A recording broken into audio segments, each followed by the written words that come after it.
Espero que estén bien. Gracias a seguir con el módulo 5. Vamos a seguir con los planes de unidad 2. Pero antes de iniciar, también quisiera empezar a seguir conociendo a ustedes. Entonces, en el chat, si pueden indicar su nombre, desde dónde te conectas y también un plato típico del lugar donde vives. Así poder ir viendo y conociendo un poco más de ustedes. Am, entonces ahí en el chat pueden colocar esa información.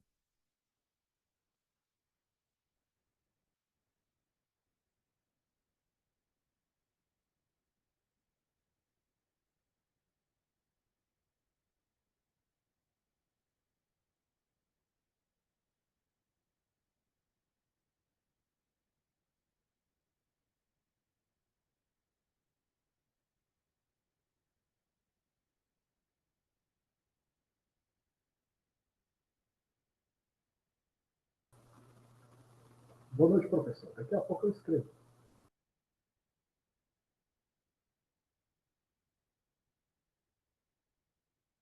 Ya, gracias Gustavo, desde El Salvador.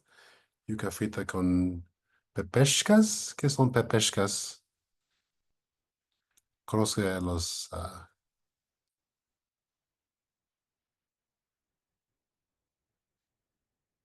pescaditos. Son pescaditas pequeñas. Ya.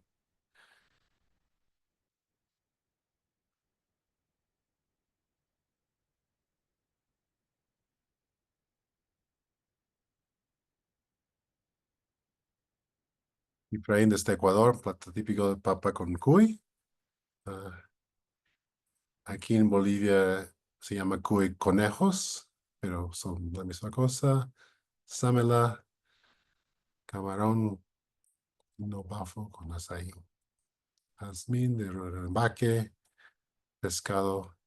¿Qué tipo de pescado? Jazmín.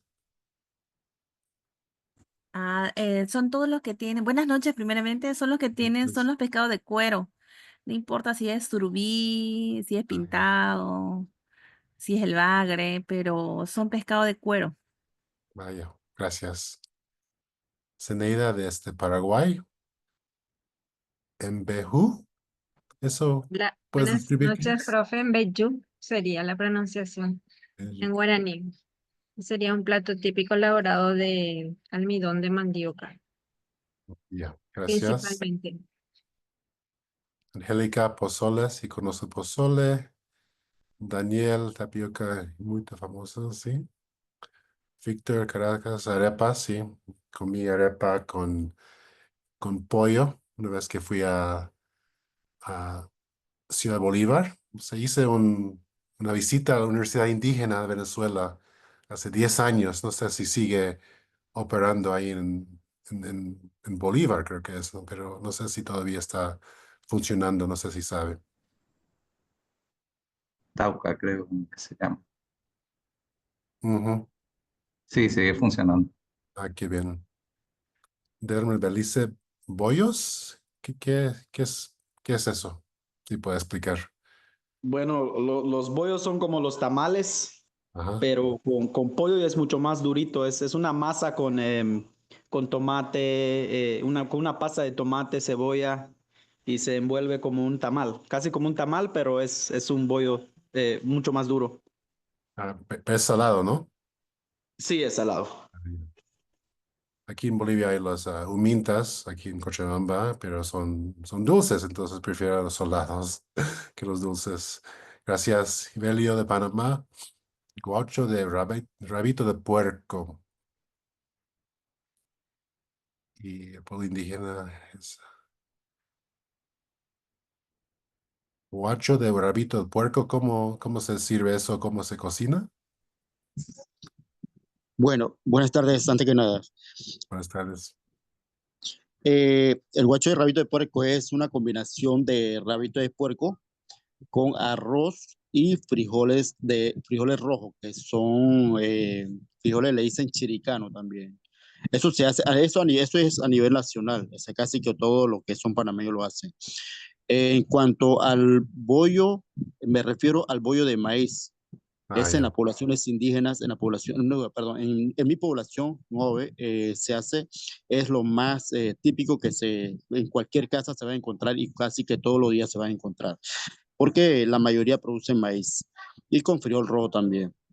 Y bueno, de eso se acompaña con alguna otra presa, vamos a poner pescado asado o carne asada o qué sé yo, lo que se encuentre. Buenas tardes. Gracias. Sara de Venezuela, Tequeños, sí conozco. Lidia de Panamá. Ah, Dule Masi, ¿qué es Dule Masi? ¿Estoy diciéndolo bien?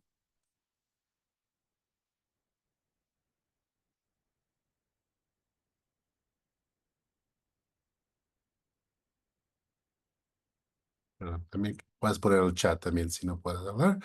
Thais de Brasilia, Pamona.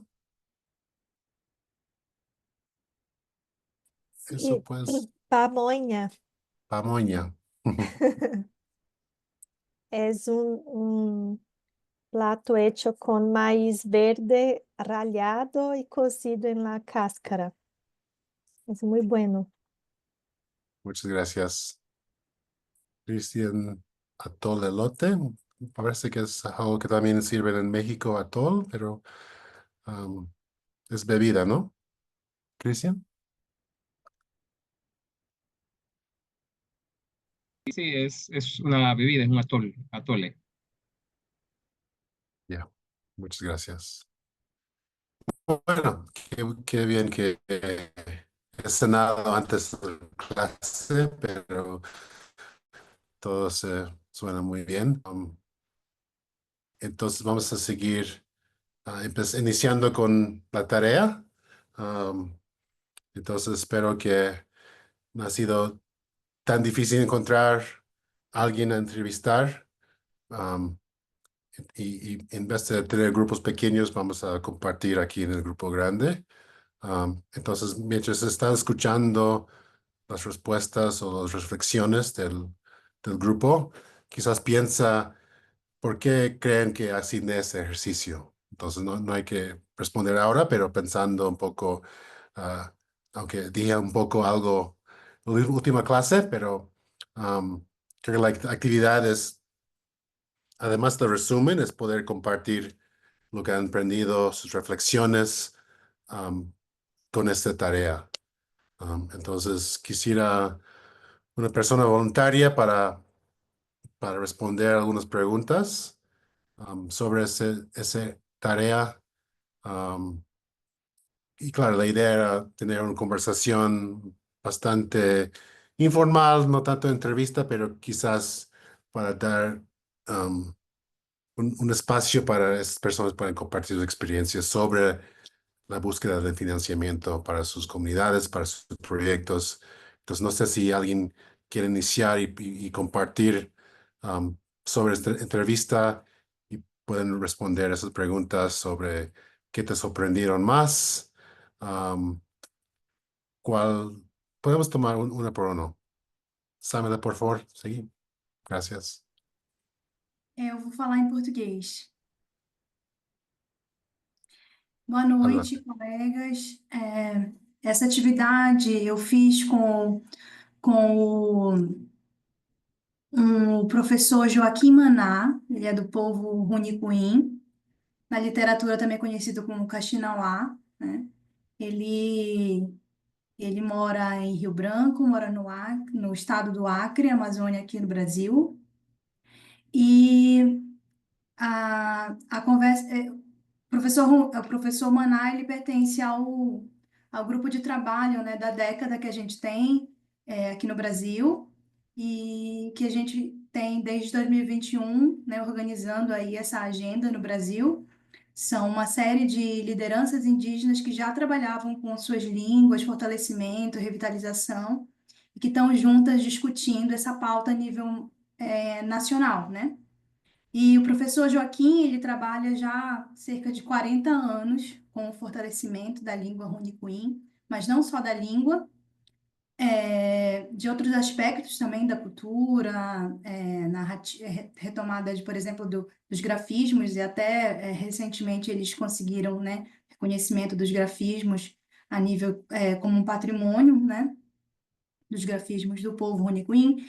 E o professor me disse que até hoje todos os trabalhos que ele tem desenvolvido já ao longo desses tantos anos, né, e também enquanto linguista do seu povo, ele recebeu e recebe atualmente um incentivo que vem da Fundação Nacional dos Povos Indígenas no Brasil. E é um recurso financeiro que tem como foco apenas o custeio de alimentação e de combustível, né, para essas atividades que ele realiza em torno do fortalecimento, né, da língua Runicuim. E o que ele diz é que sempre ao longo desses anos, onde ele tem tentado, né, buscar apoio em instituições, universidades, em outros lugares no Brasil e outras instituições no Brasil, a resposta é sempre que não há recurso para esse tipo de atividade, para trabalho com revitalização de língua, né? E mais recentemente, em 2021, ele tem conseguido, através da FUNAI, esse apoio que é com relação para a alimentação e combustível, né? E ele diz que isso é um grande desafio e um grande empecilho também para a realização das atividades que ele faz junto ao seu povo, porque a maior parte das atividades que ele tem realizado até hoje são atividades que são voluntárias, né? Do próprio bolso ou do próprio custeio ali, vaquinhas, né? E não tem, de fato, um recurso específico no Brasil para isso, né?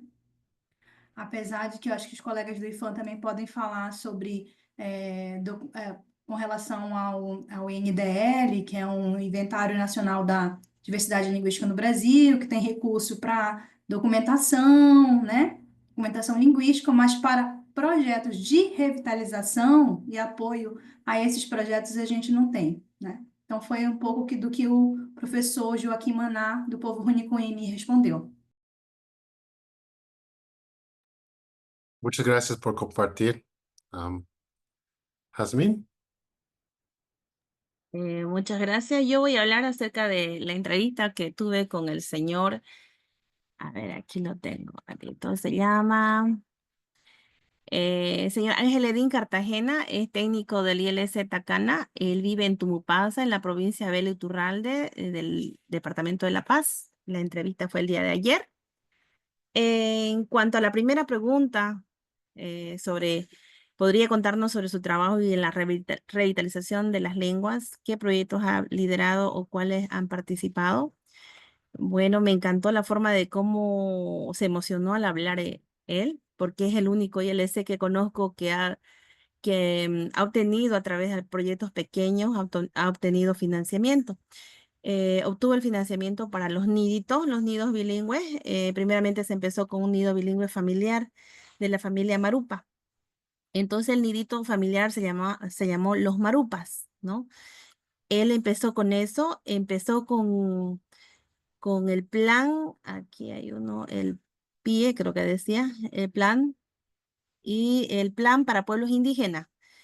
Y luego con UNICEF, ¿no? Entonces fueron varios proyectitos que ellos realizaron, inclusive para realizar la actualización de su alfabeto.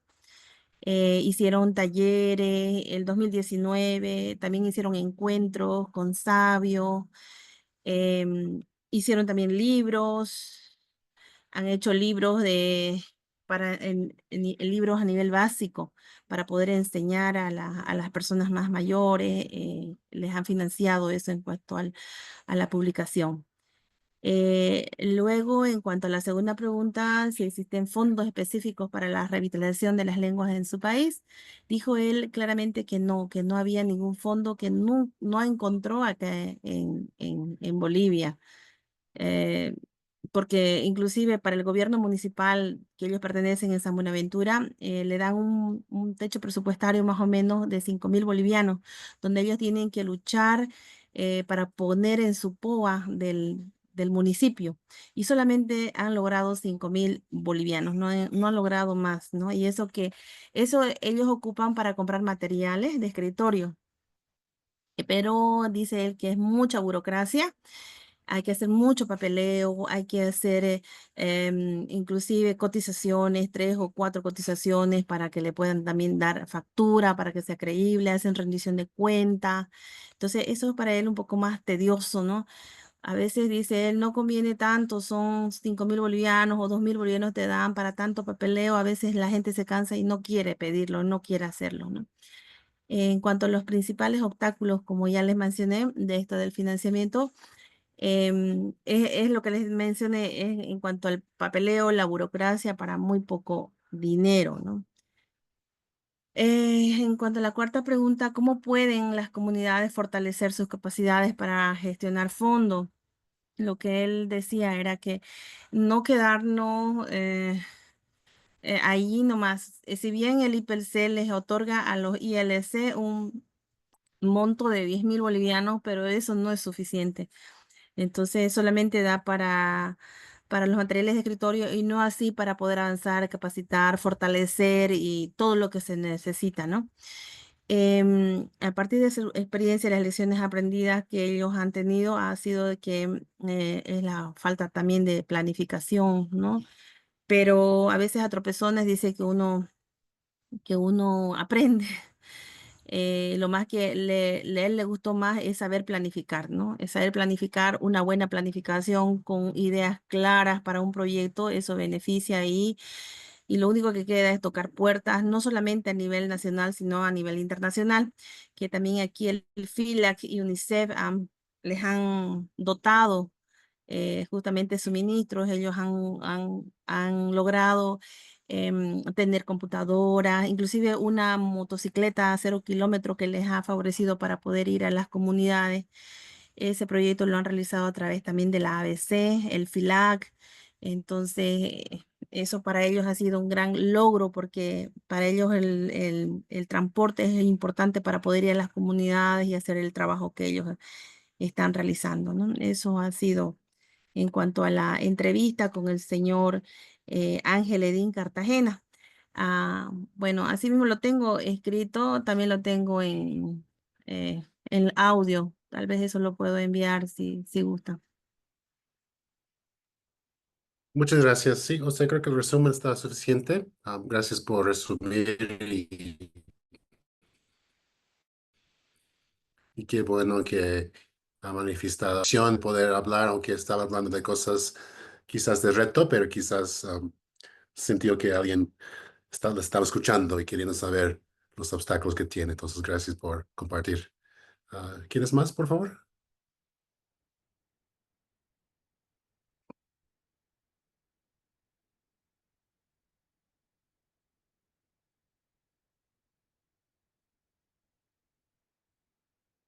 Unas 2 personas más. ¿Quién quiere compartir? Buenas noches. Solamente quiero hacer una pregunta. Yo estuve conversando con un profesor que trabajó con un proyecto Soledusa financiado por la Unión Europea hoy en la tarde y porque es difícil poder conseguir actores que han trabajado en lo que es la revitalización de la lengua. Sin embargo, yo de una u otra manera pues tenía conocimiento de que el profesor había trabajado en eso y él me dijo que podía atenderme, pero mañana. Yo quería, no sé si yo lo puedo presentar después. Sí, sí, está bien. Ok, perfecto, gracias.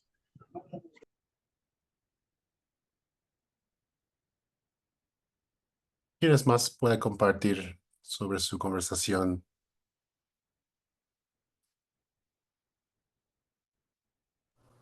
Professor, boa noite. Angélica, sí.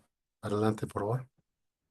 Sí, también nosotros, bueno, particularmente en estos momentos estamos de comisión, entonces estamos lejanos a la ciudad y en las comunidades de Oaxaca, entonces no pudimos como buscar a una persona que nos pudiera responder.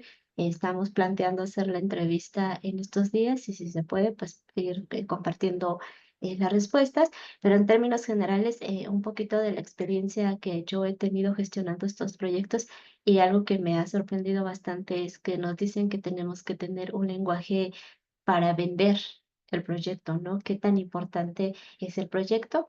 Aparte de que se ponen un montón de filtros como la documentación y si se necesita esa asesoría, además de que todos los formatos, pues casi la mayoría vienen en inglés, ¿no? Y tenemos que estar apoyándonos y asesorándonos de estas personas, el tipo de cambio que viene también justamente porque cómo lo manejan en la divisa que manejan los países que te están proporcionando eso, ¿no? Y también cómo se adecuan los tiempos a los proyectos. A lo mejor me van a dar un proyecto, no sé, de USAID y me piden que ese proyecto lo implemente en ese año, ¿no? Entonces en ese año lo tengo que trabajar. Y también es como un montón de documentación porque incluso hasta a veces nos piden documentos que tenemos que ir a gestionar en otros lugares fuera de nuestras comunidades. Entonces es un reto también que nos pide como un trabajo conjunto, ¿no? Y pues es como también esa formación que se tiene que tener en presupuestos, en recursos materiales, en recursos humanos para poder ir armando el proyecto como tal y tener como claro los productos, porque al final si te piden productos, ¿de qué es lo que vas a entregar?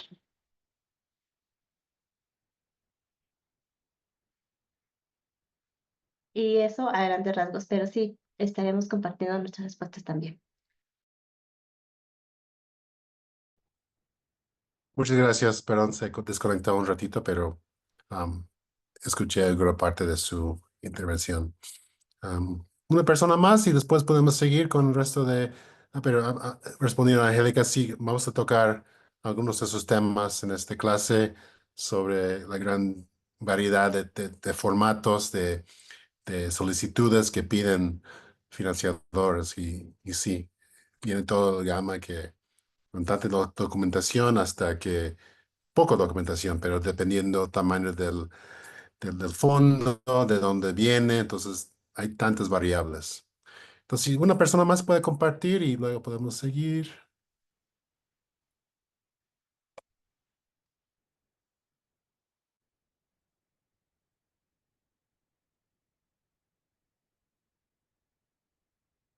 Sí, entiendo que fue un día al otro, entonces si hay esta semana si pueden terminar sería genial. Entonces,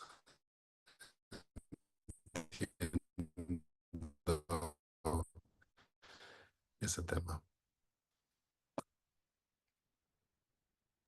¿Hay una persona más? Sí, Hola. podemos seguir. Delmer, sí, adelante, por favor. Hola. Buenas tardes, disculpen que no puedo poner mi cámara, pero sí me gustaría compartir un poco de mi interacción. Hablé con una muchacha que fue algo sorprendente al principio, una persona que está como entre los 30 a 40 años y está involucrada en proyectos de revitalización, pero el contexto diferente de lo que me sorprendió de sus respuestas es que no sabe mucho sobre la lengua, está aprendiendo ella misma sobre la lengua, pero también ha notado que en el contexto de su aldea se ha perdido el lenguaje. Entonces ella está en procesos de enseñarse a ella misma y al mismo tiempo gestionar proyectos para ver cómo se promueve el lenguaje en la aldea para que no se pierda. Entonces, en este caso es algo sorprendente en el sentido de que no sabe bien la lengua. Usualmente los proyectos de revitalización son por personas que pueden hablarlo más, un modo más fluent que en este caso. Otra cosa que me sorprendió mucho fue que, bueno, en el contexto de Belice en general, como he comentado, no hay políticas específicas sobre la lengua. Entonces, eso es uno de los desafíos que tiene el país. Y también, como no hay alguna política, también los órganos del ministerio, que es a donde vendría un poco de estos fondos, no están muy enfocados sobre el lenguaje, están más enfocados sobre aspectos culturales. Entonces, se tiene que competir con si hay un proyecto, por ejemplo, que se está proponiendo al Ministerio de Cultura o a Nietzsche, el Instituto de Cultura e Historia, se tiene que competir con otros proyectos de música, cultural, de danza o de cualquier otro aspecto cultural. Entonces, a veces el lenguaje, como no es muy performative, no es muy visto como prioridad, ¿no? Entonces, ahí hay una de las cosas que ella me comentó. Otra cosa que me parece muy interesante es que tuvieron que formar básicamente como un NGO, un Non-Governmental Organization, para ver cómo acceder fondos, porque de ahí no conseguían. Parte de ello, lo que lo que estuvieron haciendo al principio es solo ir de persona en persona en la comunidad a ver si les apoyan, y así es como consiguieron fondos para empezar.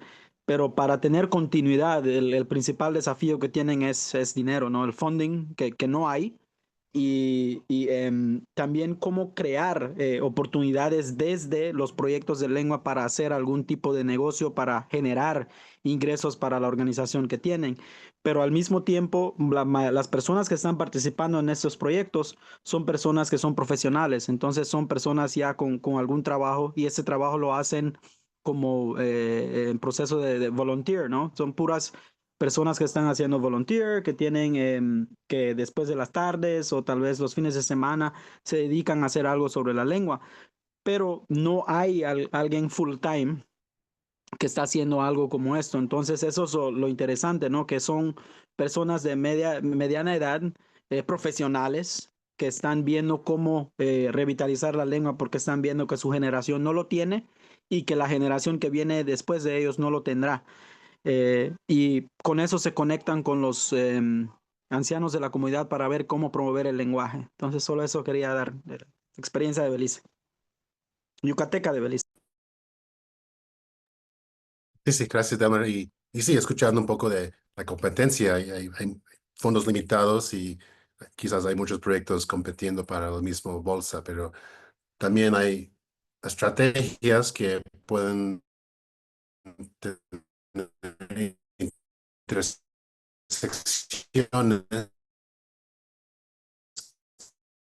con la lengua, cultura, entonces es una también de estar, digamos, lenguas y derechos humanos, lengua y salud, lengua y medio ambiente, entonces es una forma de tratar de hacer diferentes cosas a la misma vez. Muchas gracias. Entonces sí entiendo que quizás no van a poder completar, entonces si en esta semana pueden completar con la entrevista sería genial.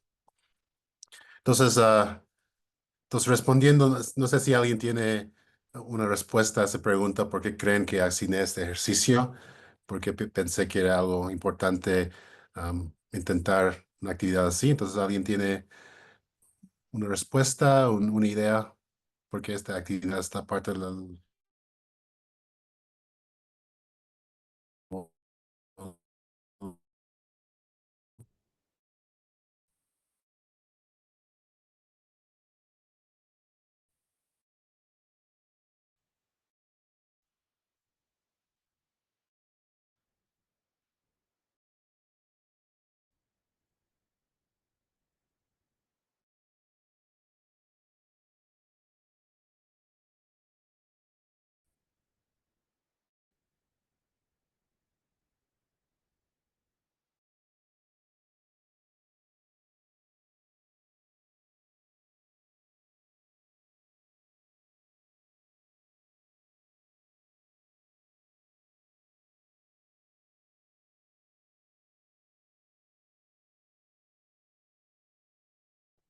Perdón, creo que está un poco inestable la conexión esta noche, pero vuelvo a la pregunta.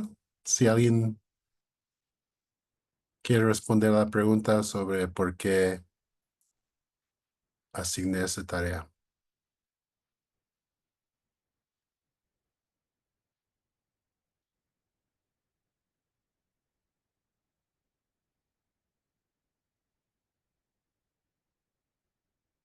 Bueno, para seguir, o sea, básicamente era simplemente para conocer la perspectiva de otra persona, quizás fuera de nuestro, digamos, red día a día, salir un poco de la burbuja, aunque pienso que ustedes ya tienen mucho contacto con diversas personas, diferentes grupos, pero algo intencional de escuchar. Entonces, escuchamos un poco de Jazmín, que mencionó que alguien estaba muy emocionada poder contar esas dificultades, aunque sea algo difícil, pero por lo menos poder expresarse y escuchar un poco sobre esos retos. Pues vamos a seguir un poco con con el módulo y esa segunda unidad que vamos a compartir un poco sobre algunos procesos para buscar financiamiento, los diferentes modelos. Vamos a hablar un poco de los formularios, cartas de intención, un poco las acciones para llegar a diferentes puntos. Entonces hay otra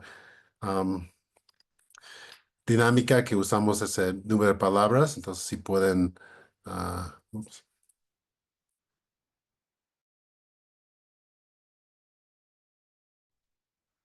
voy a colocar en el chat.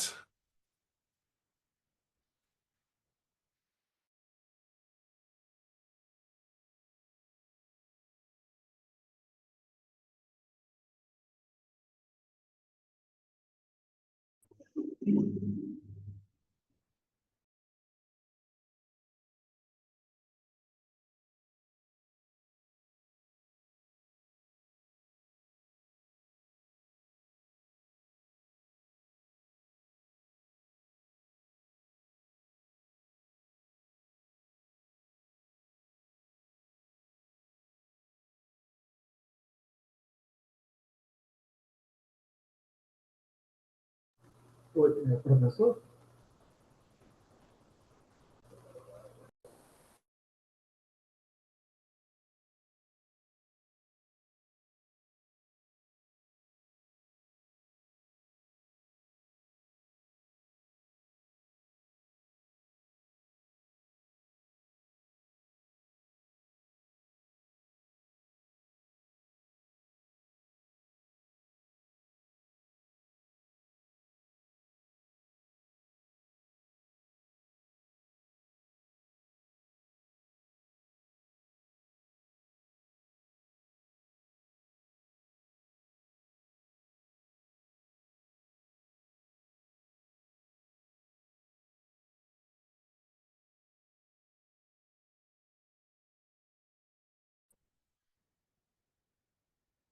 Entonces estamos aquí en ese número de palabras. Si pueden participar y poner en el chat.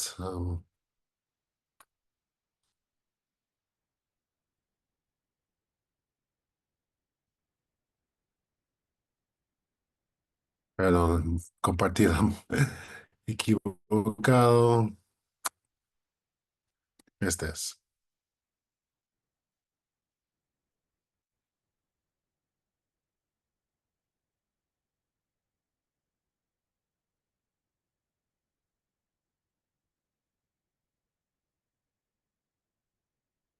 Pues la pregunta es si has participado en proceso de solicitud de financiamiento desde tu trabajo, de algún proyecto aparte, pero financiamiento de proyectos lingüísticos.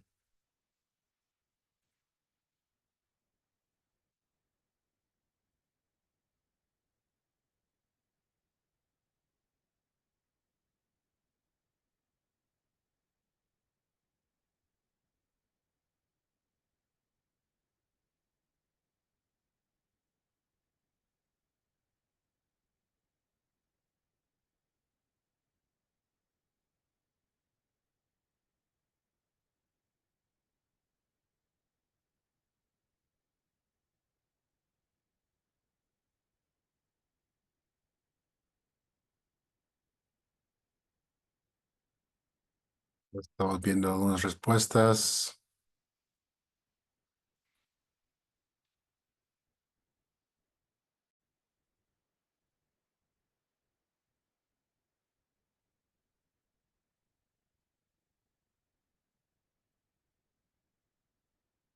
Me parece que está ganando ahora es no y todavía no. Una persona sí. Un minuto más para poder saber un poco más.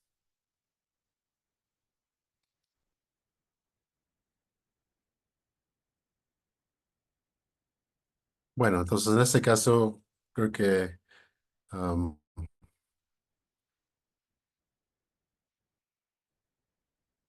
ya.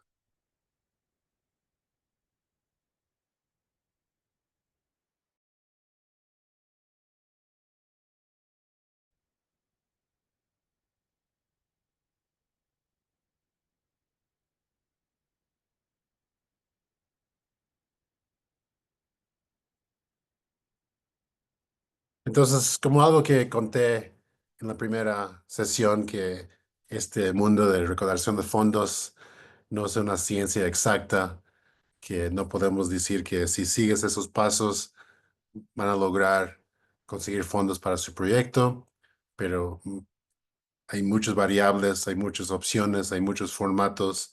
Entonces voy a presentar algunos que conozco, que he estado trabajando los últimos 10 años.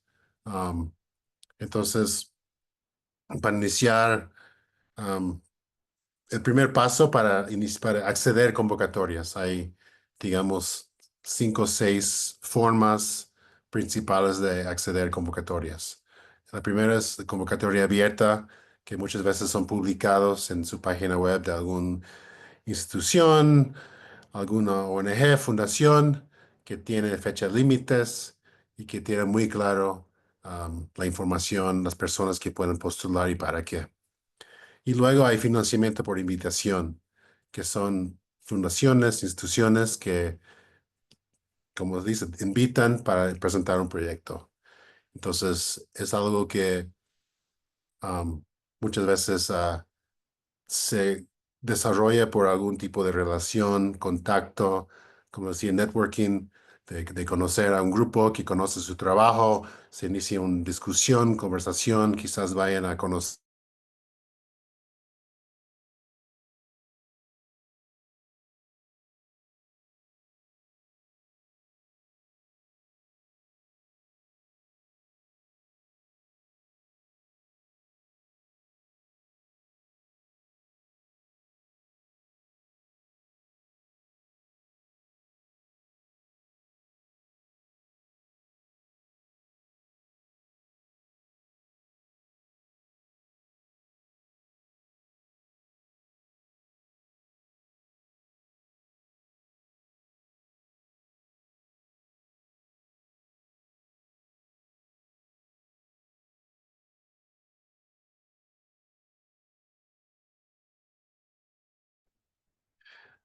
Perdón, me voy a cambiar de señal. Quizás eso va a ayudar.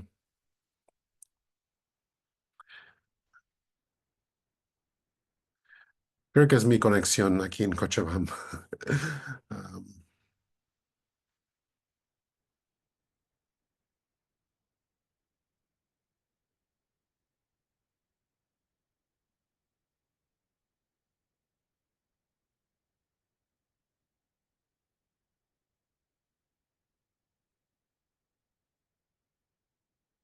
bueno, parece que está un poco más estable. Um,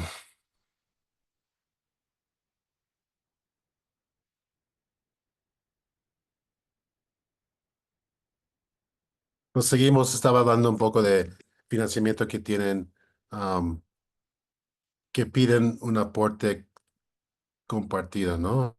Entonces, que puede decir que podemos financiar el 80%, pero tienen que buscar el resto de otro lado, quizás fondos en especie que ustedes pueden poner es el personal, pero es una forma también de convocatorias. Financiamiento comunitario y crowdfunding, fondeo, que hablamos un poco el lunes, pero vamos a hablar un poco más de detalle esta vez. Y luego cooperación internacional, que muchas veces son gobierno a gobierno o institución internacional que solamente trabaja con gobiernos. Entonces, esa es otra forma que no es accesible a todos, pero también es una forma quizás es relevante para ustedes. Um, entonces, sí, convocatorias abiertas creo que es lo más común que conocemos, que publican en sus páginas web, comparten por redes sociales um, o notas de prensa que puedan anunciar que han abierto esta convocatoria. Entonces, como se dice, es abierta a todos y todos que cumplen con los requisitos. Entonces, puede decir que si tienen registro legal en el país, que son de algún país en particular, que están trabajando con algún tema particular. Entonces, eso normalmente pongan en la convocatoria estas reglas. Entonces, muy fácil, en teoría, que puedan ver rápidamente si esta convocatoria es accesible para ustedes o no. Pero en muchos casos falta información que requiere que manden un correo para preguntar si pueden postular. Sí, muchas convocatorias tienen mucha competencia. Como decía el lunes, una vez hicimos un fondo concursable abierto bueno, era para muchos países y recibimos 1,400 solicitudes. Entonces, sí, muestra de demanda de ese tipo de proyectos, pero también toma tiempo para revisar y muchas veces no se espera o no se sabe cuántas personas van a postular. Entonces hay que adaptar y ver otras formas, que sea comités para revisar, porque sí, entendemos que personas toman su tiempo para llenar la solicitud y lo básico que podemos hacer es revisar cada uno con detalle, porque creo que merece ese tipo de atención. Um, claro, el proceso de solicitud varía.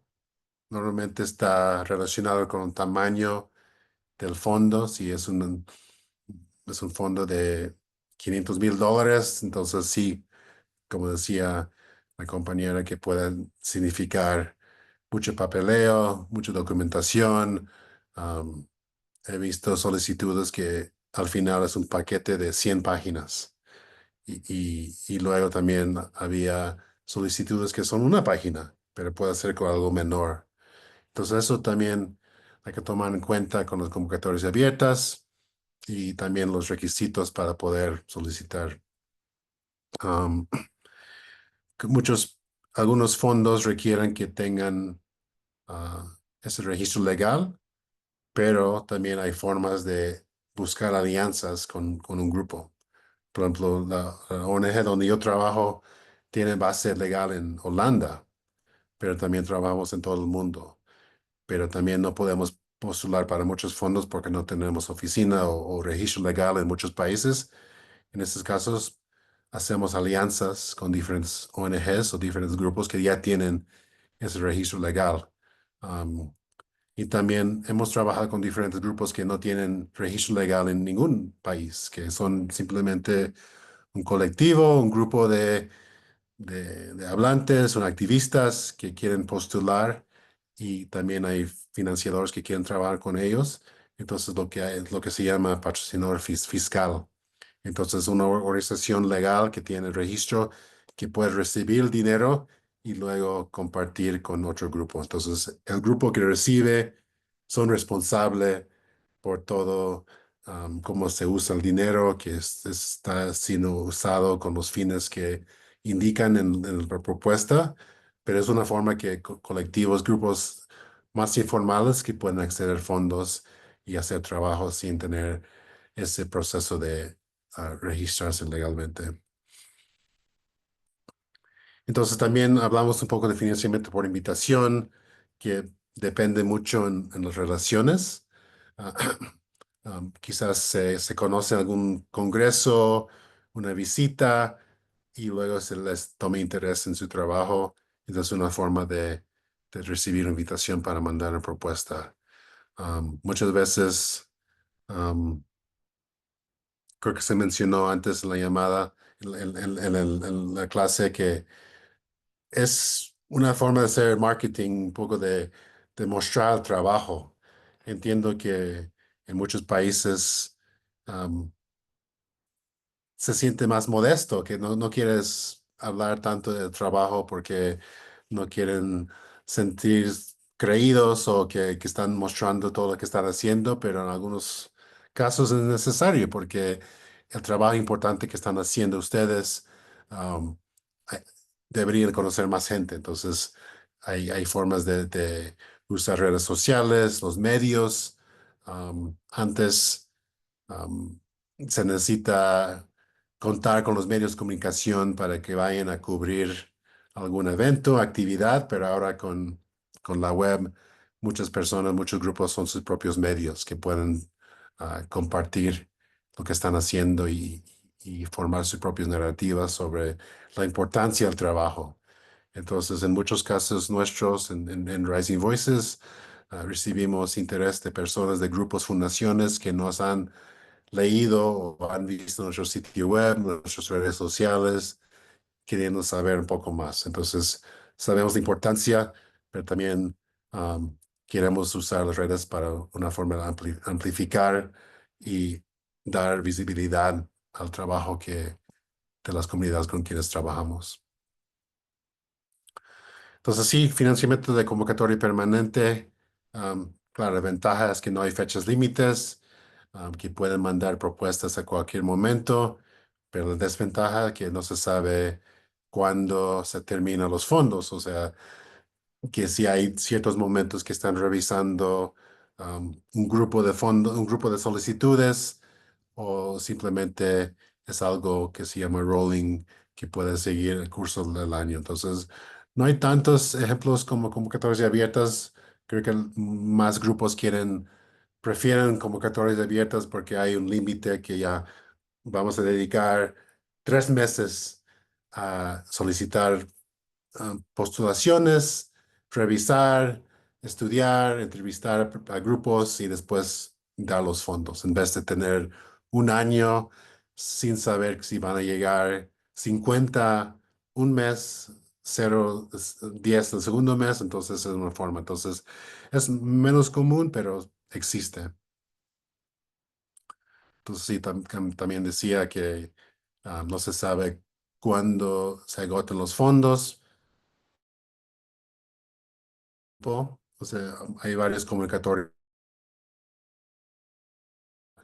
se reciben, vamos a revisar un mes y luego todos van a saber hasta esta fecha. Y esta ayuda muchísimo a las personas postulando para poder planificar.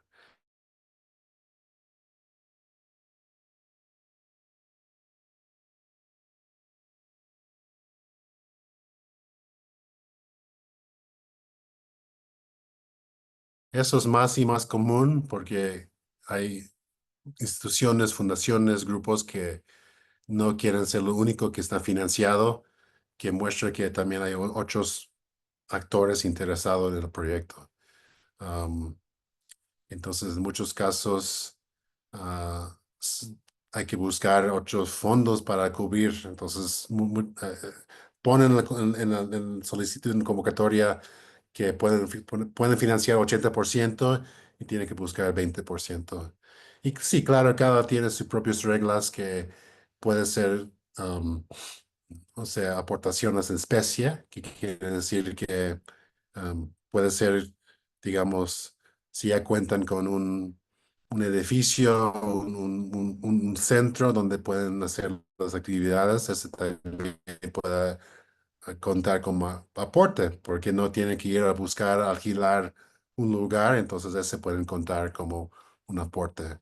Um, Quizás si ya tienen una organización que cuentan con personal financiero que puede manejar la contabilidad, entonces eso también suele que ser como un aporte. Entonces no hay que buscar 8 personas externas para contratar, simplemente que pueden aportar desde el personal que ya cuentan.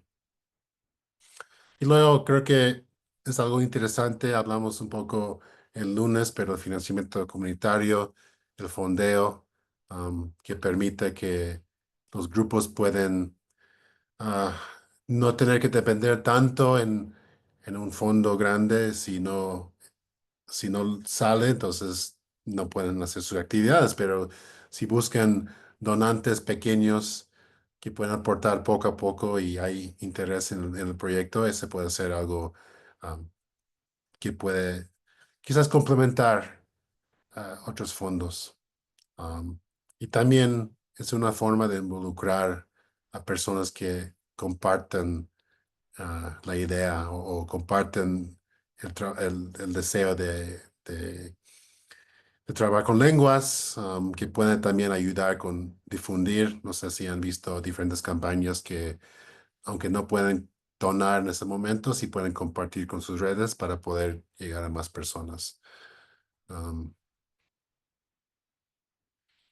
Entonces, sí, un poco las ventajas de fondeo, del crowdfunding, es que cualquier persona puede lanzar una campaña y es una forma de llegar y crear una red, una comunidad que personas que pueden sentir que están aportando, que pueden sentir parte de un proyecto y también utilizar las redes para poder contar y mostrar lo que están haciendo.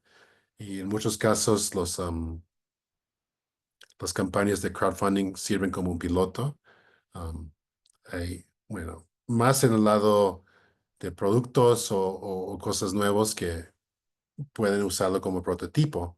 Entonces reciben un fondo para desarrollar, digamos, un libro. Entonces que pueden empezar a imprimir o crear un libro y luego pueden usar eso para iniciar y luego empezar a vender o compartir. Pero eso es más al lado, digamos, cultural o multimedia. Pues hablé un poco el lunes sobre esta campaña Lenguas Vivas, que es otro tipo de plataforma de México. Pero lo más interesante de eso es que no simplemente es una plataforma, sino es una plataforma y capacitación para crear su campaña. Hay tanta competencia para proyectos.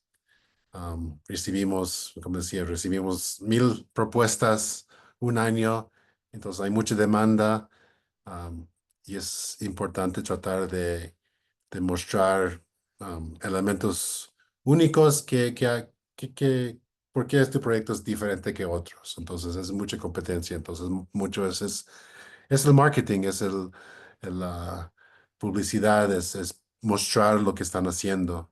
Entonces es un proceso, no todos saben desde el principio cómo crear un video, cómo hablar de su proyecto, pero este grupo que vimos que es muy interesante, que, que les ayuda con ese proceso. Y este viene de su página web, entonces lo que tiene diferente esta plataforma es que también tienen fondos que pueden complementar. Entonces, si reciben $1 de donación, ellos complementan con $8 para que puedan crecer. Entonces, en esta campaña han podido ayudar a recaudar 4.5 millones de pesos mexicanos, que es bastante, dividiendo diferentes programas. Y algunos de los proyectos que han apoyado son desarrollo de materiales educativos, libros, juegos, aplicaciones en lenguas indígenas, organizar eventos culturales, festivales, talleres y también ayudar con equipos, con espacios comunitarios y plataformas. Entonces, cada grupo podía elegir su proyecto, pero y aquí también mostrar un poco de los resultados que han participado. Puedo ver con 38 organizaciones en la península de Yucatán y Chiapas, en México.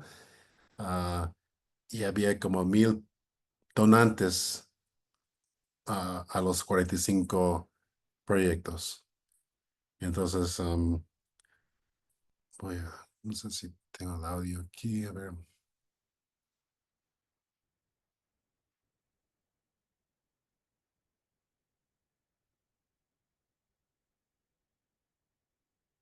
Pues aquí se puede ver la plataforma. Voy a compartir el enlace en el chat.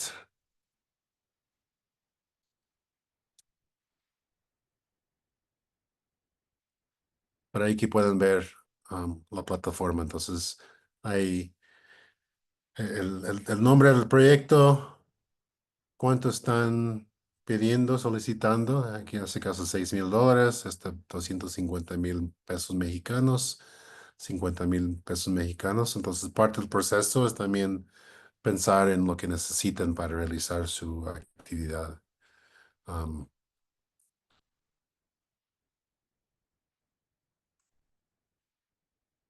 Entonces, pueden entrar a cada proyecto. O sea, la campaña ya terminó, pero sigue como archivo el proyecto. Y aquí pueden ver cuánto han recaudado cuántas personas han donado, que en este caso 64 personas, cuánto han recibido como contrapartida y también cuánto en donaciones especiales. Entonces, en parte de la campaña reciben esas donaciones como parte de un proyecto, pero también aquí cuentan su historia, qué quieren hacer, su sueño, quiénes son.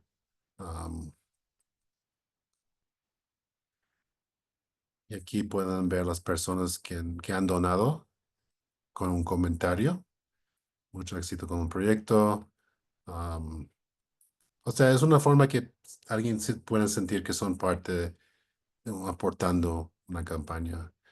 Y esta parte de aquí es importante porque tienen fotos para mostrar quiénes son, dónde están, pero también recomiendan que hagan videos, porque el video en este momento es la modalidad más visual que pueden contar un poco más su historia, y les voy a compartir los ejemplos del video. Y esta plataforma de HipGive les ayuda a capacitar y ayudar con ese proceso.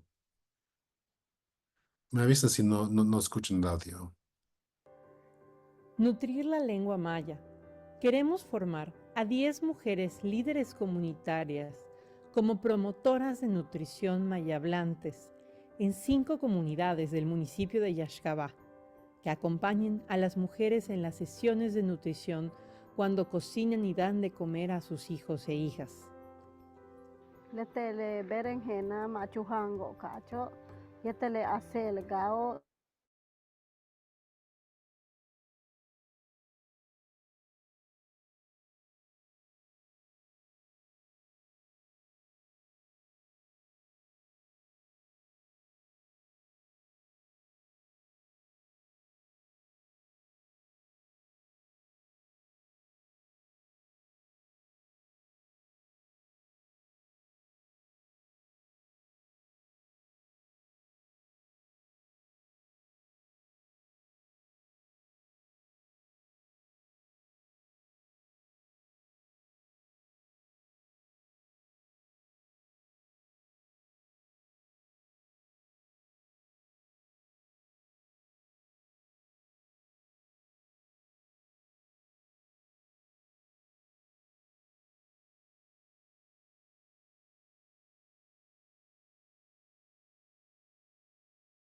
Fortalecer los conocimientos de los adultos en una serie de talleres en lengua maya sobre agroecología, cría de aves y nutrición.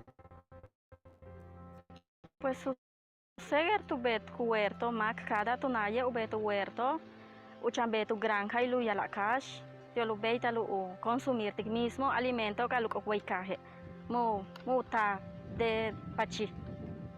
Tomen le kikmango no chen puro químicos. Le yan wey kikmak angontone pues de natural o de más saludable. De yo pues muco handale para lo culi lo verá. Incrementar la producción hortofructícola de las familias para facilitar un aumento de comercialización, dando nuevos ingresos a los responsables de la familia y evitar que se vean presionados a migrar. Betini sin pala lo bis oti telemach y alido tene betin seng la ko ke le kot bi pak ya te ciclo uhanin pala me manchi manike le tu hanle pala lo beyo le chayo kin chai ke te he uhan ko wa chen abash kamak en licuadi tio lo tak uchi le betin seng ko bo. Así, al finalizar los 6 meses de nutrir la lengua maya, en las casas las familias ya empiecen a tener las primeras cosechas y puedan seguir alimentando sanamente a sus hijos e hijas. Todo el tiempo tenéis ni pacal. Tiene guacho, vean que en un muy bello, le veo un patro, pero cuando con bello le ya ni pacal. Puro cebolla país cuanco, casi machianco en el pac. Y antes tienda, donde puro bello no quince yo soy voy a decir paquicol, cilantro, que rábano, de lechuga. Pues así hago que paquí. Apazote, ruda, hierbabuena, tú la pruébalo impacal.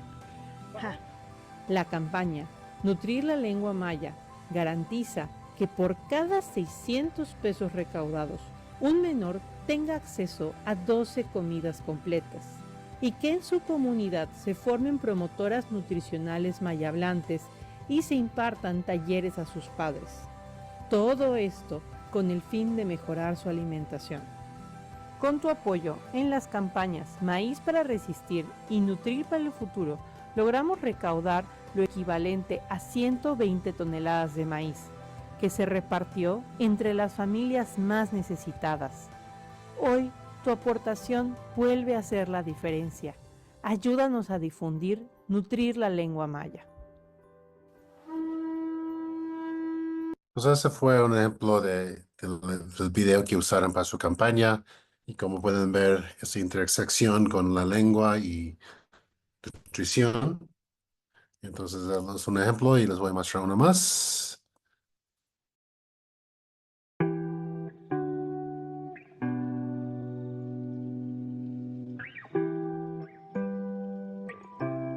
Antes en nuestro pueblo no teníamos un espacio en donde realizar actividades artísticas y conocer nuestra historia. Desde hace un año este espacio existe. Aquí venimos a pintar y a jugar.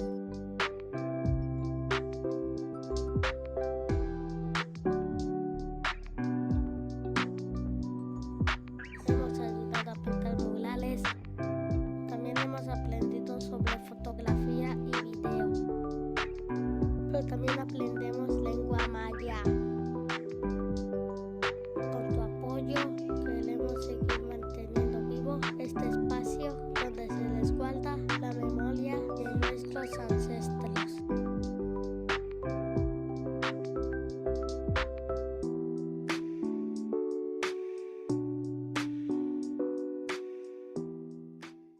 Entonces, sí, ese video un poco más producido. O sea, el grupo que ha producido es un colectivo que hacen mucho audiovisual. Entonces, se nota la calidad del video, pero creo que ese tipo de cosas visual, conociendo las personas beneficiarias, es muy importante, que mucho más fácil o mucho que puede complementar una propuesta. Entonces, aunque una propuesta tiene con texto y indicadores y ese tipo de cosas, pero también viendo el lado humano también ayuda muchísimo en contar y compartir lo que se trata del proyecto. Um,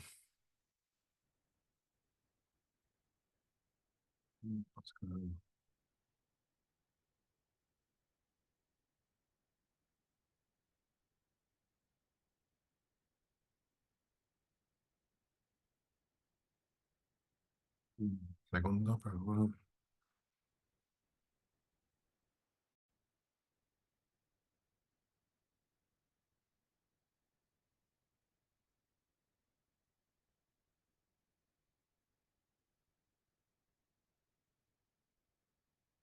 Entonces, el último tipo de convocatoria o tipo de proyecto es cooperación internacional y como mencioné, muchas veces son financiamiento y asistencia entre gobiernos o instituciones internacionales, Banco Mundial, que hemos escuchado, ah, ah, el, el Banco de Desarrollo Interamericano.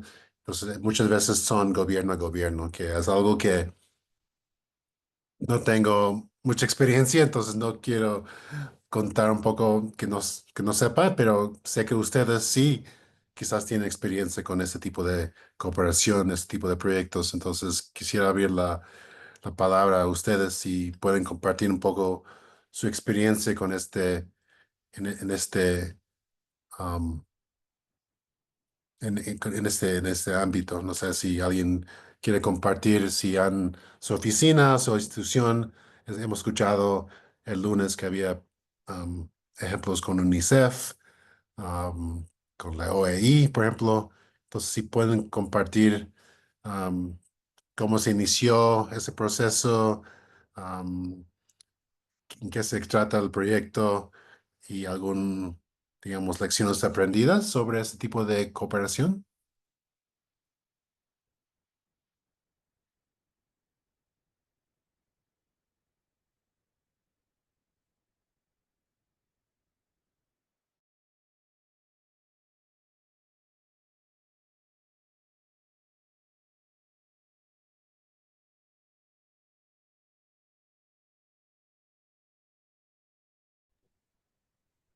Hola, no sé si me escuchan. Buenas tardes.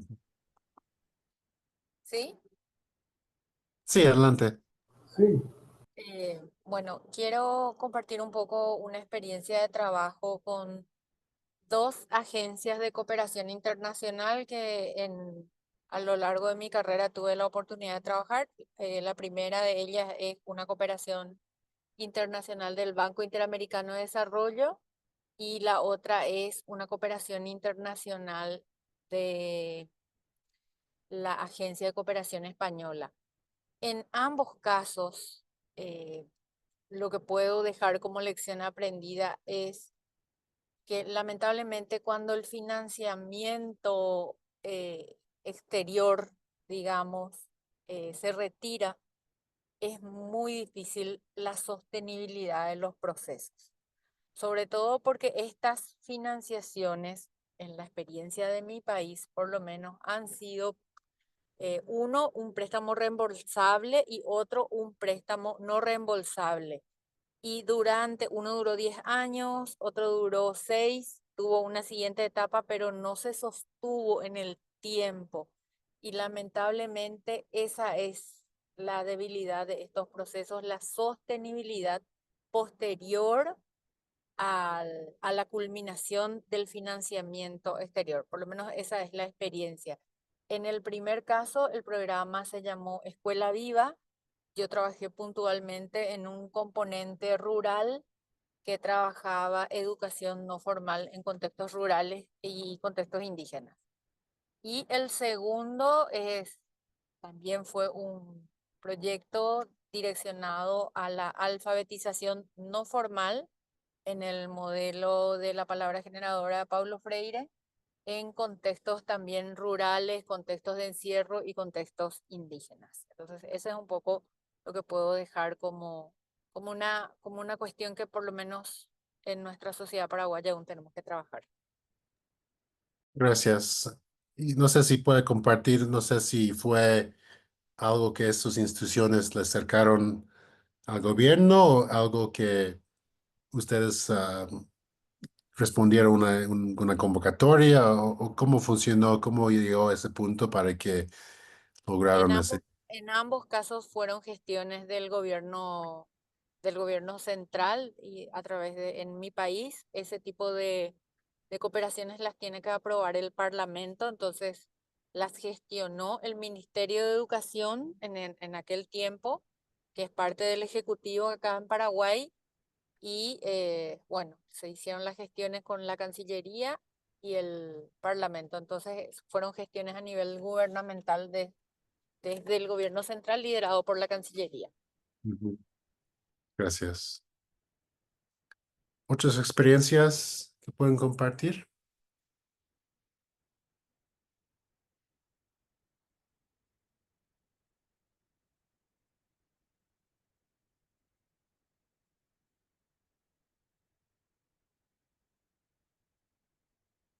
Creo que había experiencia en Panamá con el compañero que trabajó con la OEI.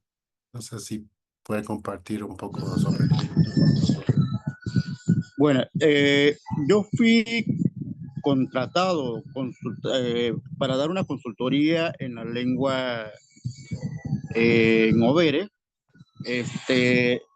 y no sé exactamente cómo funcionó la gerente, la directora ejecutiva. Debe tener mayor información sobre esto, pero el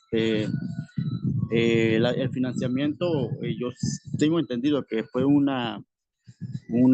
financiamiento de cooperación internacional, pero realmente no tengo mucha información. Sin embargo, también en cuanto a Soledusa, del que yo le estaba hablando, también fue un financiamiento de la Unión Europea y que, bueno, tengo entendido que así como un aporte de la fundación con la que trabajamos fue, perdón, eran dos proyectos, uno de Soledusa y otro que tenía que ver con asuntos culturales. Entonces, el fondo lo administró el Ministerio de Educación. El Ministerio de Educación es un ministerio del Estado, ¿no? Sin embargo, no tengo mucha información, así que no podría aportar mucho tampoco.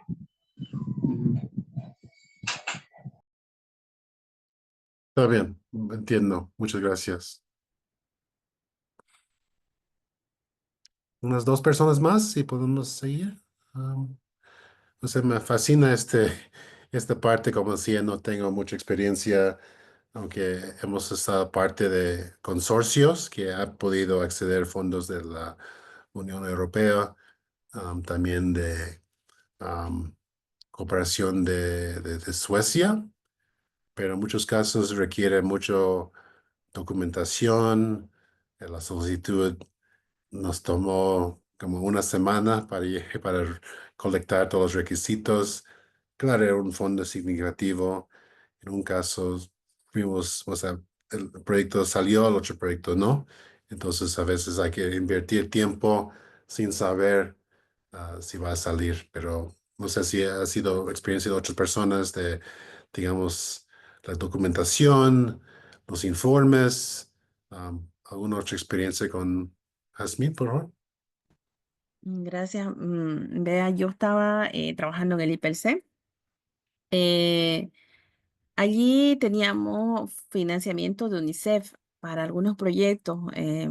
Allí se trabajó, bueno, nosotros lo manejamos de la siguiente manera. Mandamos una carta de buenas intenciones a UNICEF como institución pública. UNICEF nos da una respuesta donde sí queremos entablar este trabajo, se llama el PT, Plan de Trabajo.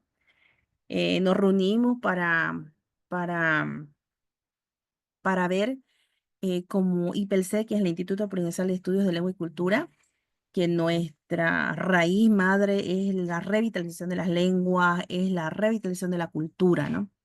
Y UNICEF tiene varios proyectos que justamente son elementales, que trabajan, por ejemplo, con escuelitas resilientes, pero a la vez están trabajando en recuperación de los saberes, de los bioindicadores, todo lo que son eventos adversos, de todo lo que es el conocimiento indígena. Entonces, por ese lado, vamos armando la cuestión del trabajo, ¿no? Una vez que tenemos nuestros PTs ya elaborados en conjunto, de cuáles son nuestros intereses e intereses también de Naciones Unidas, lo que se hace es, tenemos ya un presupuesto y ese presupuesto lo mandamos al viceministerio, el BIFE, le decimos el viceministerio de Planificación. Luego allí hay una serie de requisitos que se hace. Estos requisitos son justamente el convenio que hay entre Naciones Unidas con el Ministerio de Educación, y hay la firma de convenio, la firma del PT y otros certificados más que solicitan, ¿no? Eso se presenta. Luego se espera como 1 mes a 2 meses para que esté inscrito ya ese dinero, y ya con ese dinero nosotros podemos hacer un plan de trabajo para poder ejecutar ya las actividades o la planificación que nosotros queremos realizar. Una vez que tenemos ya inscrito, ya procedemos a realizar los trabajos. Cuando ya tenemos, por ejemplo, 6 meses o 3 o 4 o 5 meses, lo que se hace es ya realizar los informes, ¿no? Hay informes que son de avance, hay informes finales. Entonces, siempre en los informes tenemos que tener los respaldos necesarios para poder garantizar que ese dinero realmente ha sido ocupado en lo que se ha dicho, ¿no? Y ahí hay personeros de UNICEF que vienen y miran dónde se está trabajando, qué se está haciendo. Entonces, eso es un monitoreo continuo, es un monitoreo donde se va realizando ya las actividades, cómo se van desarrollando, ¿no? Luego de ahí, ya al final, ya se hace otro informe más grande donde se tiene ya el informe grande, los resultados que se han obtenido, y si hay dinero sobrante, se devuelve, ¿no? Si sobramos la plata, se devuelve, se tiene sí o sí que devolver, ¿no? Otra vez a las carteras de Naciones Unidas, ¿no? Y eso con un respaldo y todo eso. Las cuestiones administrativas son un poco tediosos, sí, porque ahí paso por paso, actividad por actividad, se tiene que decir en qué has gastado, cómo lo has gastado y todo tiene que ser claro, tiene que mostrar facturas, tiene que haber algo limpio, ¿no? Eso es lo que, bueno, sé, en grandes rasgos lo estoy comentando, ¿no? Pero es lo que usualmente se realiza lo que se trabaja con Naciones Unidas, especialmente con UNICEF, ¿no? Tiene que estar todo bien claro, tiene que estar donde se dijo que el dinero iba a estar, allí debe estar, ¿no? No hay que, aquí sacamos para aquí, para allá, para otra cosa, eso no puede ser posible. Entonces, las rendiciones de cuentas también cuando se tiene como institución, las rendiciones de cuentas son muy importantes porque se demuestra, se tiene que mostrar como estamos mirando ahí en los documentos. Esto es lo que hemos trabajado, esto es lo que hemos hecho, esto hemos gastado, hemos recibido y esto hemos devuelto, ¿no? Esto es lo que puedo mencionar en una síntesis de la experiencia que he tenido. Muchas gracias, Jazmín. Sí, o sea, como decía, está relacionada con el tamaño del financiamiento. Cuando sea más grande, requiere mucho más ah, documentación. Muchos proyectos incluso contratan a alguien simplemente para manejar las cosas administrativas de un financiamiento internacional de ese tamaño. Entonces es un gran trabajo poder documentar y rendir cuentas. Y también algo que la compañera Rosana estaba diciendo de la sostenibilidad. um, Eso muchas veces preguntan en una postulación o una solicitud cómo piensan sostener el proyecto cuando termine el financiamiento.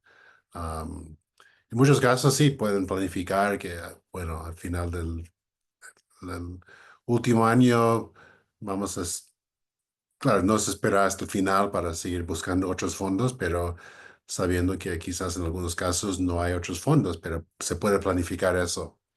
Y no sé si han escuchado lo que está pasando en los Estados Unidos con todo ese tema de cortar USAID, todos los proyectos, los programas de ayuda internacional. O sea, muchos de mis colegas han perdido su trabajo un día al otro porque han terminado proyectos en el medio. Entonces ahí no se puede planificar eso y estamos escuchando todos los efectos de cierres de hospitales, um, de programas de nutrición, de comidas. Entonces sí es algo bastante grave. Sí, Rosana, sí.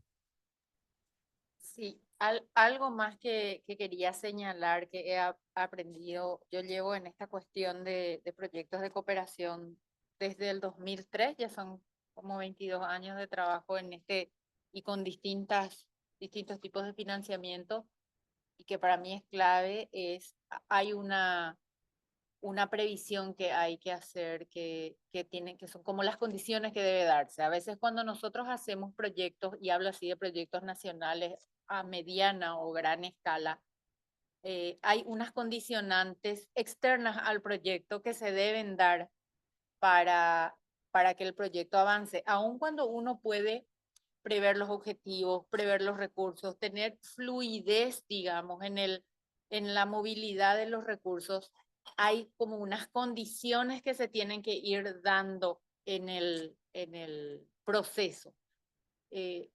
Esas condicionantes a veces son externas al proyecto. Son estas cuestiones que acabas de señalar. También a veces tienen que ver con los cambios de gobierno, con las alternancias de gobierno. Hay proyectos, lo que he aprendido también es que los proyectos cuando son como muy cortos no da tiempo de echar raíces. Entonces a veces hay un cambio de un gobierno a otro. A mí en 22 años de trabajar en esta metodología me ha tocado como 4 cambios, 5 cambios de gobierno. Bueno, por ejemplo, tuve un gobierno que toda su cuestión iba hacia alfabetización. Entonces hay que alfabetizar. Vino otro gobierno, no, era primera infancia. Después hay gobiernos como que están medio perdidos, no saben luego cuál es su foco. Entonces, ese es un tema y son las condicionantes que deben darse. Muchas veces externas, vos podés tener un proyecto finamente detallado con todos los recursos financieros, pero si estas condicionantes externas juegan en contra, se puede caer el proyecto. Solamente eso quería recordarme. En los esquemas de planificación estratégica que he desarrollado, sobre todo con el Banco Interamericano de Desarrollo, esa condicionante se llaman supuestos. Es decir, esto se va a dar si este supuesto se mantiene, si este objetivo 1 se cumple y entonces, en consecuencia, el objetivo 3 es lograble. Esa columna de supuestos es muy importante a veces y es ajena a veces al proyecto. Solo eso. Muchas gracias, muy valioso ese aporte y como decía, alternancia de gobierno también funciona lo mismo en fundaciones, en empresas, o sea, grupos que, por ejemplo, hemos estado conversando con Google, con Meta, por varios años. Meta especialmente cambian personal o retiran personal constantemente, entonces es una relación que ha establecido por, no sé, un año, hay que empezar de cero o ya no existe ese puesto, entonces ya no hay ese punto de contacto en esas empresas. Las fundaciones también, que si quizás cambien de estrategia o cambien de personal, igual hay que algunas veces como revender un poco los proyectos o mostrar, porque muchas veces personas de las fundaciones siguen a sus intereses, digamos que les interesa el tema de las lenguas de tecnología, pero si cambian, esas personas pueden tener otros intereses o enfoques, entonces quizás algunos continúan, algunos no. Y también en gobiernos también, que hemos también tenido contactos en ciertos lugares, pero también cambian y a veces no hay otro contacto porque era una relación que a través de un congreso, una conferencia o alguna actividad que se conoce a alguien, pero si esa persona se va, entonces es difícil mantener. Entonces eso ocurre en muchos ámbitos, pero lo que cuentas, creo que seguramente tienes mucha experiencia de 20 años en este tema, entonces muchas gracias por compartir esto con nosotros. Entonces, en el último media hora vamos a hablar un poco más de digamos, los procesos un poco más concretos sobre carta de intenciones, de formularios. Estamos hablando un poco de convocatorias o en convocatorias por invitación. En muchos casos hay grupos, fundaciones, instituciones que piden una carta inicial, una carta de intención, una carta de consulta que les permita saber un poco más lo que tienen en mente. Entonces, en vez de pedir una solicitud completa, es una carta de 1 a 2 páginas donde pueden resumir su idea. Puede ser que también indican el presupuesto, el monto que están pidiendo, y eso también les ayuda a saber si es algo que quisieran que tomen más tiempo para explicar. Entonces, la ventaja es que es más corto, pero también desventaja es que tienes que ser muy conciso y resumir todo el proyecto. Y he estado en los dos lados. He tenido que mandar una carta de intención, pero también como parte de un fondo concursable que tuvimos, iniciamos con esa parte principal que nos mandan un resumen y luego el grupo de finalistas le hemos pedido una propuesta completa, ¿no? Pero vi gran variedad de diferentes niveles o conocimientos y como decía el lunes, entendemos para muchas personas no tienen experiencia, que no tienen el conocimiento del proceso y es algo natural, o sea que cada uno de nosotros hemos tenido que iniciar en algún lugar. O sea, yo estoy en este tema casi 10, 14 años. Entonces yo me acuerdo los primeros pasos, los primeros intentos que estaba perdido. Entonces muchas veces la forma de aprender es haciéndolo. Y claro, tener colegas que les puedan ayudar, guiar, pero es un proceso que es aprender haciéndolo. Entonces, espero que algunos de estos consejos puedan ayudar. Entonces, creo que la parte que yo he visto es difícil, pero también lo más importante es el resumen. Tratar de describir, resumir un proyecto de 1 año, 2 años en 2, 3 oraciones es difícil. Entonces, ese resumen normalmente viene al principio y se pregunta que sea muy conciso y autosuficiente, que puede existir sin el resto de la carta. Entonces, la persona que está leyendo eso, en ciertos términos, puede entender lo que trata el proyecto. Entonces, debería ser un párrafo que puede contar todo el proyecto.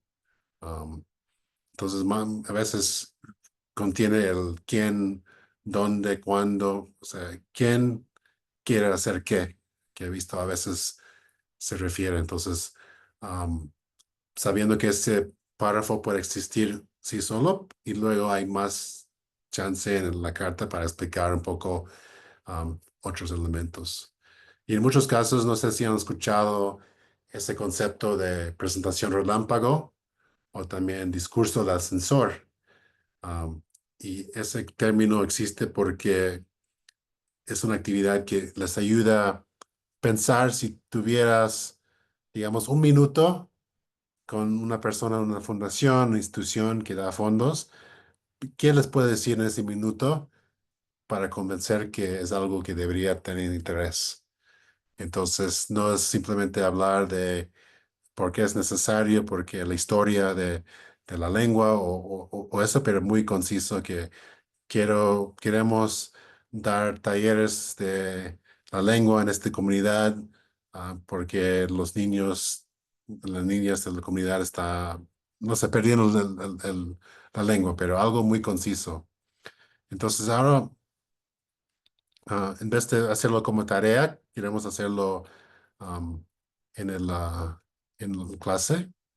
Voy a compartir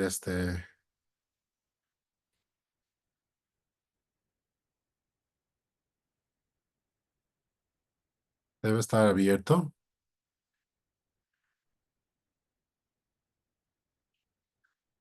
Entonces quisieras que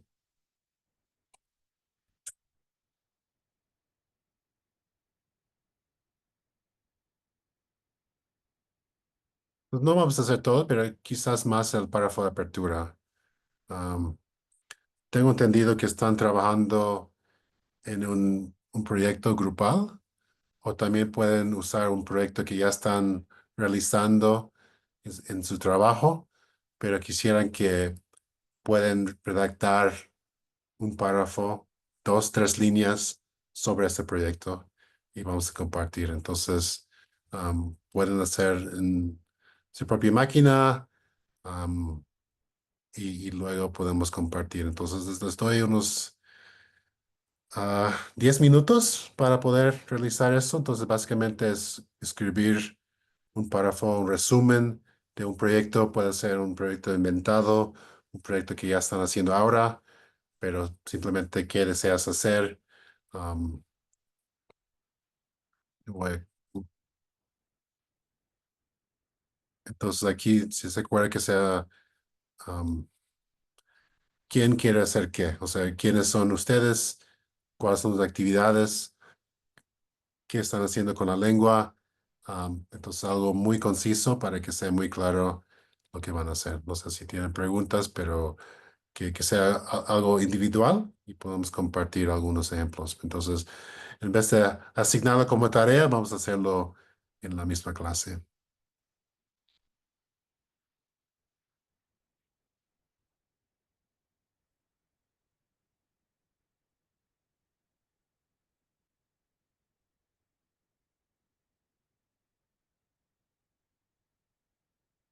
Bueno, este sería el número 1.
O si quieren compartir en el chat o también si quieren leerlo también. um,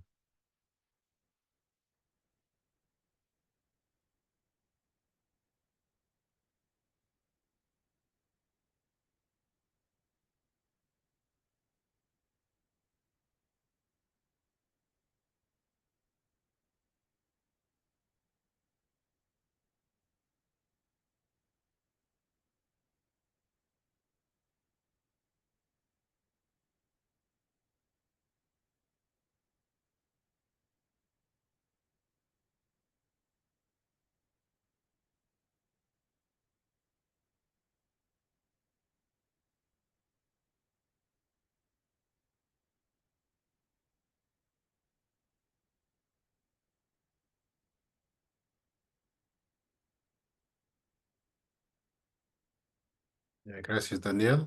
Obrigado.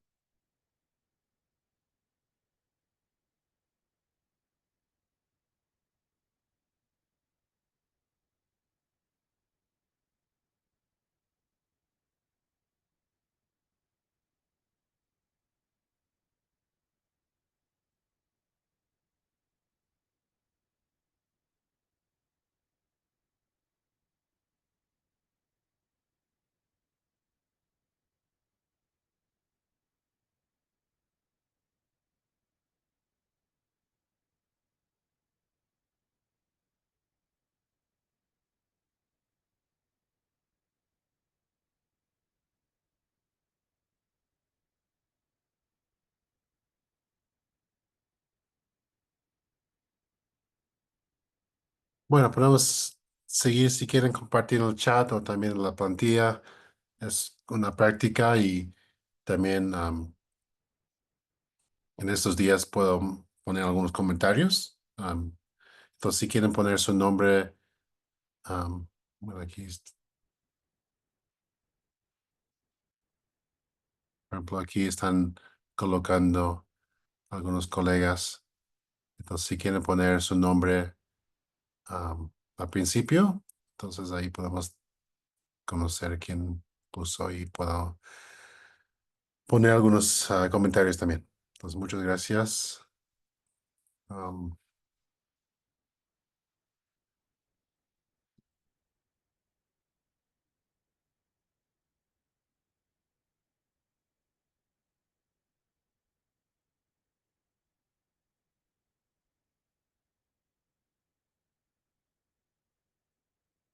Entonces, también vamos a rápidamente hablar un poco de los formularios. Si haces clic en este documento, también voy a poner el chat. Si alguien puede compartir en WhatsApp, que había solicitud para WhatsApp.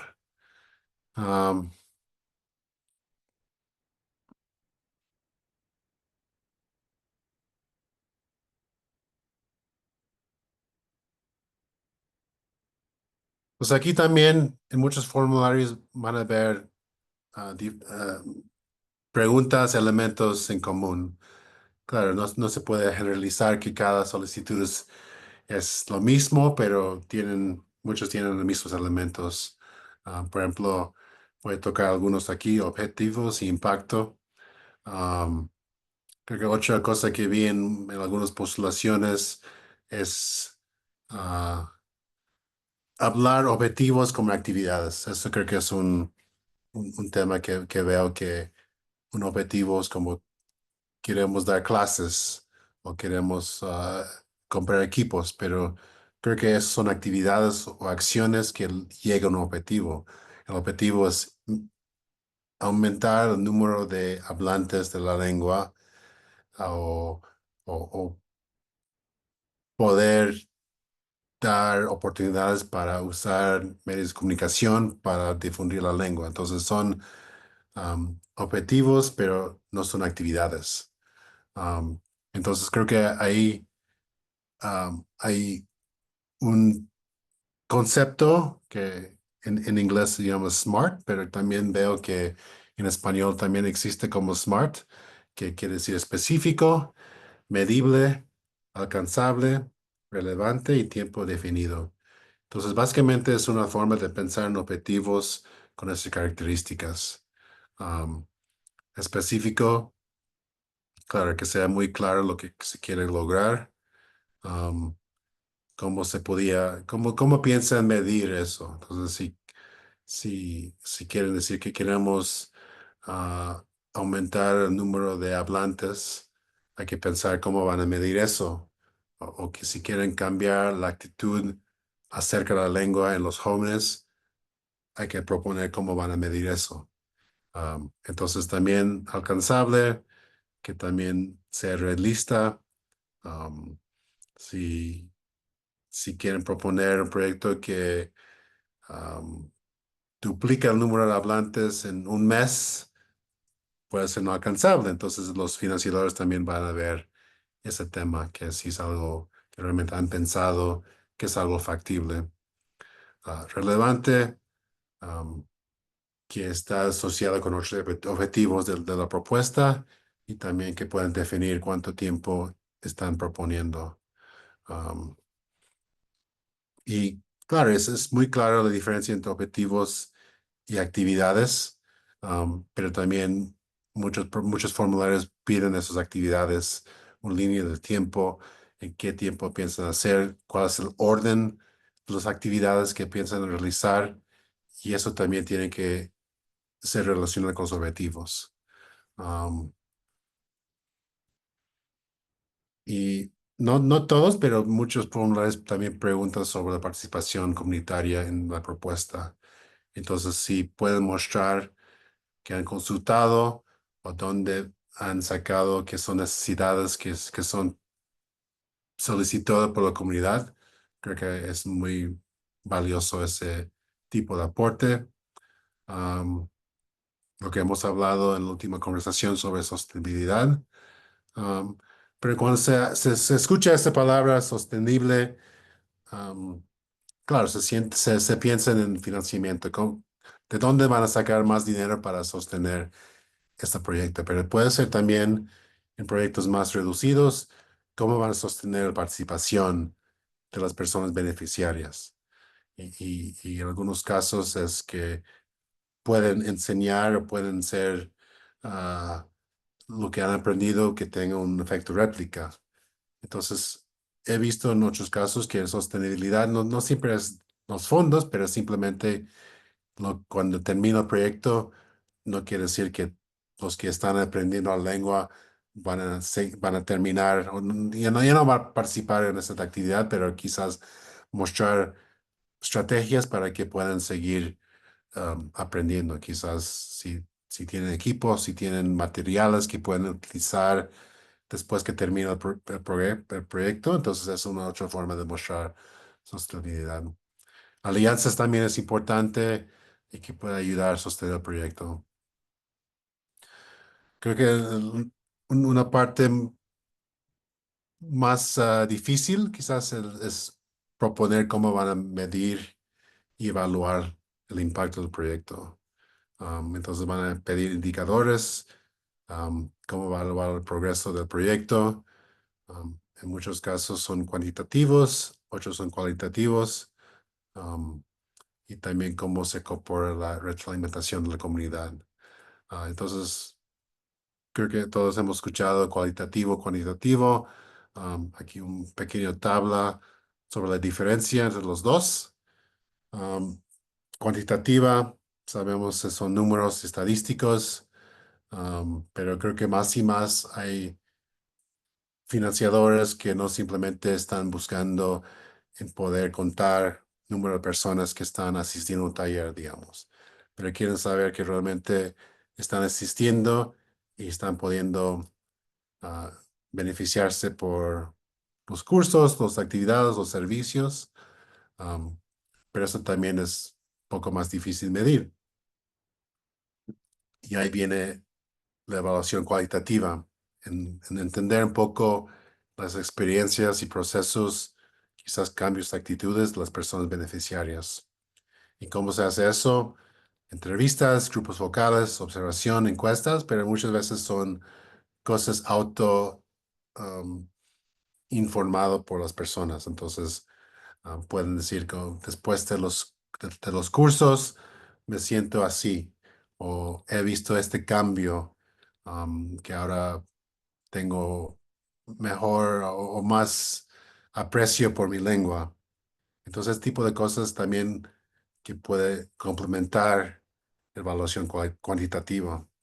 Pero sí, también en cuantitativo se usa encuestas, estadísticas, am, conteo analítico de datos para medir ese cambio. O sea, he visto también los encuestas previa a una actividad y luego post actividad para mostrar cambios en ese tipo de comportamiento o actitudes. Tipo de datos recolectados cuantitativas son números, porcentajes, resultados, aplicaciones de las estadísticas. En cualitativas son narrativas, percepciones, testimonios, opiniones y también reflexiones de los mismos participantes. Por ejemplo, un enfoque que puede ser cuantitativo, número de personas usando la lengua. Eso también se puede medir el cambio antes de la intervención y después. Pero también se puede hacer lo mismo en cualitativo, que podemos medir el cambio de actitud y comportamiento antes y después de la intervención. Un ejemplo de cuantitativo, número de niños completando un curso de la lengua. Cualitativo, opiniones de hablantes sobre la importancia de transmitir la lengua a siguientes generaciones. Claro, en ventaja para cuantitativo es que se puede comparar y mostrar ese seguimiento a largo plazo. Y finalmente cualitativo es mostrar esos aspectos culturales y sociales de una intervenciones. Desventajas, cualitativa no puede explicar causas o explicar contextos, es un poco blanco y negro con números y estadísticas, pero con cualitativo se puede hacer un poco más el lado humano, el cambio personal. Entonces, muchas veces es recomendable juntar y complementar los dos modelos. Y finalmente, muchos formularios preguntan sobre si han pensado los retos o riesgos que pueden afectar el éxito del proyecto y también cómo han pensado abordar esos retos. Y eso les ayuda a pensar que realmente han pensado bien sobre todas las cosas que puede pasar con el proyecto y poco suponer cosas que si necesitamos que este pasa para que logres éxitos y si eso no pasa, ¿qué pasa con el proyecto? Que ya no se puede realizar o se puede adaptar. Entonces, para terminar, la última actividad, tenemos 8 Answer Garden que me gusta que pueden medir diferentes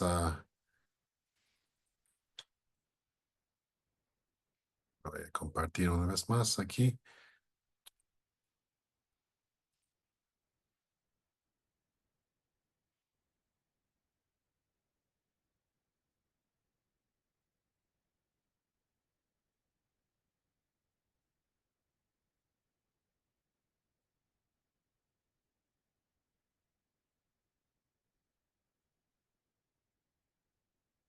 Entonces, según su experiencia, ¿cuáles son algunos riesgos o retos que puede ser un proyecto de rehabilitación de lenguas?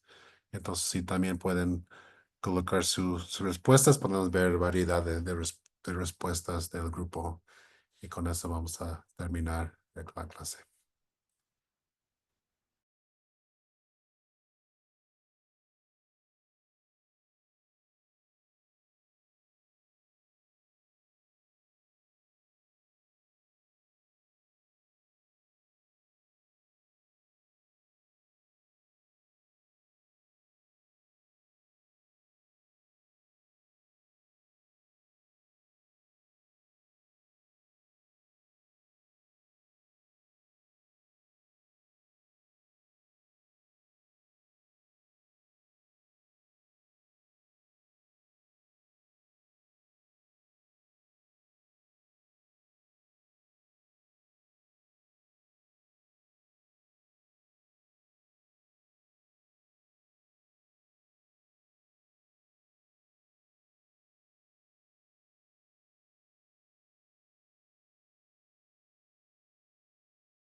Interesante, gracias por compartir esas ideas y creo que sí están viendo la realidad de nuestros países, que existen cosas que no se puede prever, desastres naturales, protestas, cosas que también se entiende que existe en la sociedad, discriminación, bloqueos, desmotivación de participantes, pero eso también les ayuda a pensar cómo pueden abordar estos retos cuando postulan a un financiamiento. Entonces, voy a sacar foto y les voy a mandar en grupo. Gracias por su atención, por su participación. Un recordatorio, mañana también tenemos conversatorio con 3 expertos, colegas sobre este tema. Entonces vamos a mandar recordatorio en el grupo de WhatsApp. Y gracias de nuevo y nos vemos mañana. Que tengan una buena noche. Buenas noches. Obrigado, professor. Boa noite. Até amanhã, pessoal. Obrigado. Buenas noches.